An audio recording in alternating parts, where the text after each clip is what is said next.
The morning air bites like a blade. Steam drifts upward from thousands of mouths, curling into the pale, frozen sky. At the far end of the square, the gallows stand, tall, skeletal frames of rough wood, their ropes swaying gently in the wind. Somewhere in the distance, a dog barks once, then silence swallows the sound. Heavy boots crunch over ice. A column of prisoners emerges, flanked by Soviet guards. Shackles clink with each step. The crowd presses forward, faces drawn, eyes unblinking. They've been waiting for this. One of the prisoners, a German general with a weathered face, lifts his head. His gaze sweeps over the thousands before him, unflinching. The ropes sway again. The wind moans through the square. Before this day ends, 8 condemned men will hang where over 1 million once starved. The prisoners are marched through a narrow street, its cobblestones slick with ice. Soviet soldiers keep tight formation, rifles clutched close, breath steaming in the cold. On either side, the crowd swells, men in tattered greatcoats, women clutching worn scarves, children bundled in layers too thin for this winter. Their eyes follow the condemned like shadows.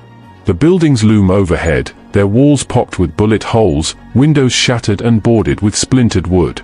Faded propaganda posters cling to the stone, flapping in the wind, slogans of endurance from a siege that lasted nearly 900 days. A sudden gust carries the scent of smoke from a nearby chimney. For a moment, it blends with the memories burned into this city, smoke from burning homes, from makeshift pyres when the earth was too frozen to bury the dead. Word ripples through the mass of people. A German general, among them. Some faces tighten with rage, others with grief. A woman pushes forward, shouting a name into the cold air, perhaps a husband, perhaps a son, swallowed by the noise.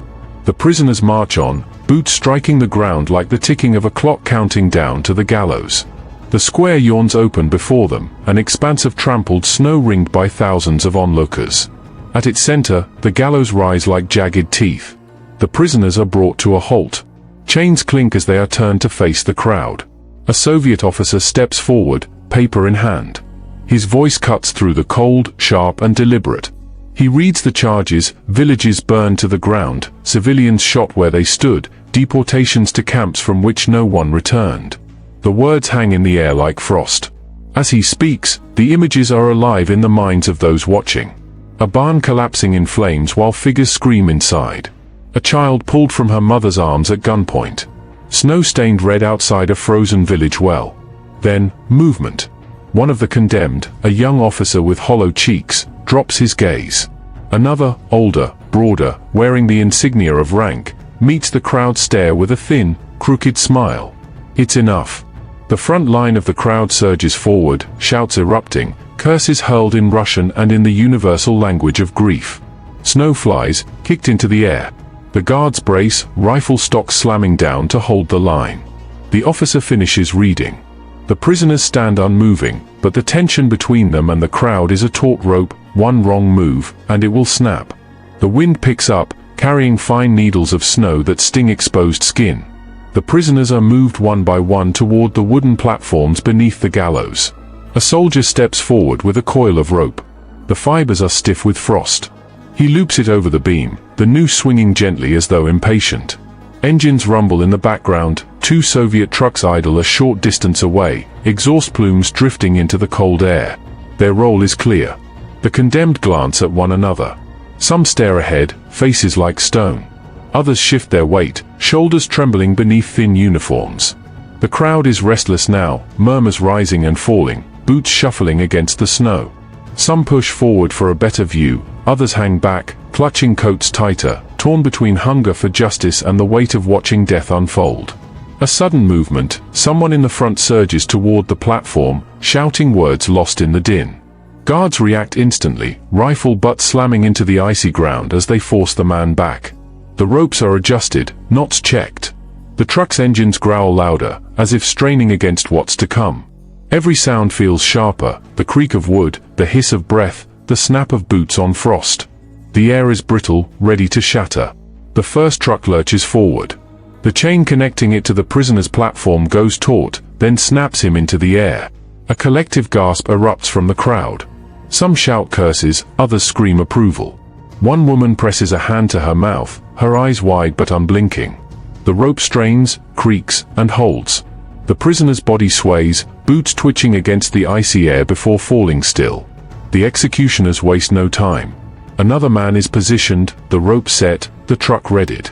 From the gallows, the view is endless, faces packed shoulder to shoulder, breath fogging the air, eyes locked on the scene as though nothing else in the world exists. From the crowd, the moment is fractured. A soldier shifts his rifle, snowflakes catching on the barrel. A boy no older than 10 clutches his mother's coat, his knuckles white. An old man mutters a prayer in a voice drowned by the wind. The second truck jerks forward. Another body drops. It continues, each man taken in turn, each death answered by a different sound from the mass of people. A cheer. A sob. A stunned silence. And still, the gallows stand like dark monuments against the white sky. Only one remains. The final prisoner steps forward, flanked by guards. His uniform is stripped of insignia, yet the way he holds himself betrays his rank. A German general, once commanding thousands, now reduced to a single man facing the gallows. He pauses at the base of the platform, gaze sweeping over the crowd. No smirk. No trembling. Just eyes that seem to take in every face, as though memorizing them. The rope is lowered. The executioner works quickly, adjusting the knot beneath the man's jaw. Fingers gloved against the cold, precise in their movements. The truck driver leans forward, hands gripping the wheel. A signal is given. The engine growls, the truck rolls, and the general is lifted from the earth. For a heartbeat, the square is silent. No cheering, no shouting. Only the sound of the rope under strain. Snow begins to fall, slow and deliberate, as though the sky itself has grown heavy. The executioner steps back, lowering his head. His work is finished. The ropes sway gently in the wind.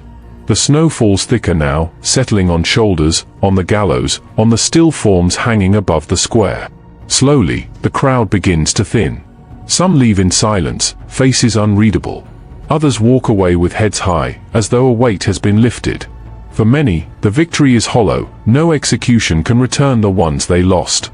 The square empties until only guards remain, their boots crunching over snow as they make their rounds. Beyond them, Leningrad's skyline stands jagged and battered, scarred by nearly 900 days of siege. For those who endured, it was not justice enough, but it was something. And yet, history leaves the question hanging. Was this justice, or simply revenge? The day is remembered. The faces in the crowd are not. If you were standing there, would you have watched? Let us know what you think in the comments. And if this story left its mark on you, share it so others can witness it too, and subscribe for more untold moments from the war that changed the world.